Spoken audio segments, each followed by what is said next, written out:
So I got my balancer off for a whopping cost of about $20. Hey guys, my name's Alec Agard, and behind me is my regular cab short bed F-150. It's a 2020, so it's a Gen 3, and I just did oil pump gears on it.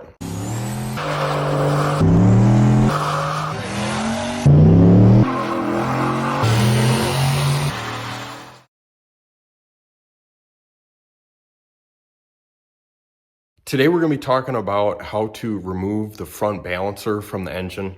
I watched some videos before I did this, and a lot of people are modifying tools, and also the one popular video I saw was by a guy, I think his name was Xander13 or something like that, and he had a Mustang, so his is a little bit different than the trucks.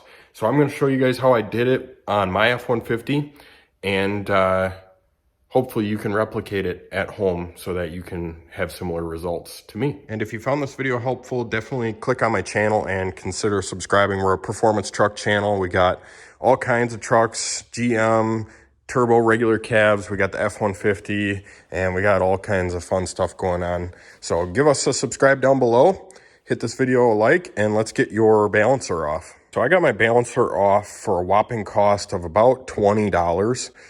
I bought this Pittsburgh bolt type wheel puller set. I will show you the part number in a second. And then per Xander's video, I bought 5/16 by 4-inch bolts, nuts, and washers. You can kind of see that combo here. And then I had to put a hardened washer in there, a grade 8 one.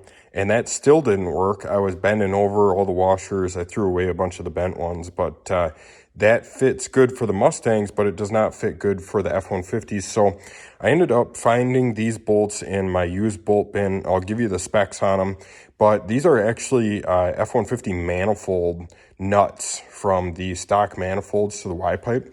Because this truck is a twin turbo truck, you can see I'm starting to install my twin turbo manifolds or headers with the up pipes and stuff like that. So this is going to be twin turbo, so my stock manifolds are off in the weeds somewhere. And I reused my nuts from the stock manifolds. These are a 15, and so is the end on here. So I'll get you some specs on those in a second. But essentially, the problem I was having is I was sticking this down in here per the video that Xander made, and I would get this behind here, and in theory, it looks like it's going to work, except as soon as you start pulling on this, it comes over, bends over, and then it does this and pulls out. And I tried it a bunch of different times, and those ended up not working for me.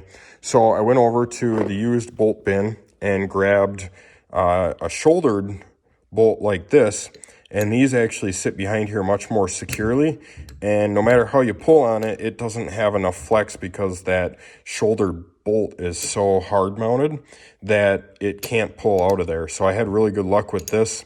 So I'll show you how I set that up. The puller that we're working with here can be bought at Harbor Freight. It's like $18. It's item number 62620.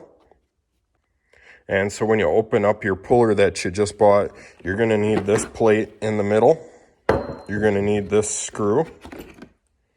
And you're going to need this guy right here. Alrighty guys, so this is what my puller setup looked like. Make sure you got that tapered point T-bit because that's what's going to go inside your crank on the truck.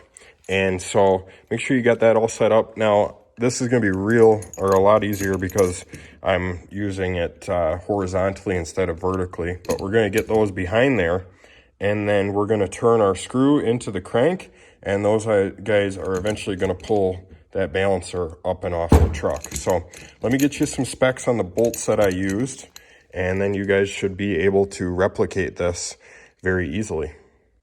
I do also want to tell you that I'm going to give you the specs on these, and they work, but you could get something a little bit shorter because you can see that our bolt is almost the exact same length as our pulling center bolt, the black center bolt. These two are almost the exact same length. So what I had to do was I actually had to tighten these down till the threads were somewhere in here, just because I had to kind of choke up on it because I ran out of threads back here when I was pulling off the balancer. So I'm going to give you the specs of these. They will definitely work, but you might want to get something, I don't know, 25 millimeters is an inch, so 25 millimeters shorter or something close. and it would work perfectly. Alrighty, so here's the specs that I ended up using for my bolts. So they're 115 millimeters long from the flat of that tapered bolt to the end, and they are 21 millimeters wide on the shouldered nut and the shouldered bolt. So if you can find something close to this, I will tell you also, you got plenty of room in here. So if you end up getting something that's like 25 millimeters or 1 inch, that would probably work as well. You just need to be able to slip it in here. So you could probably get something even bigger if you really wanted to and get it, because you can turn it sideways. So that's kind of some of the specs. That's how I got my balancer off. If you need to get it off same day, you're looking at going to Harbor Freight, getting a 62620 and finding some shoulder bolts that are not this setup, because this is crap and it did not work. Hopefully that helped you guys. I know that there's not a ton of Gen 3 F-150 videos out there. So if you have any interest in Gen 3 F-150 racing or Gen 3 F-150 street drags or anything like that, make sure you subscribe down below. Hopefully you got your balancer off, and till I see you guys next time. Peace.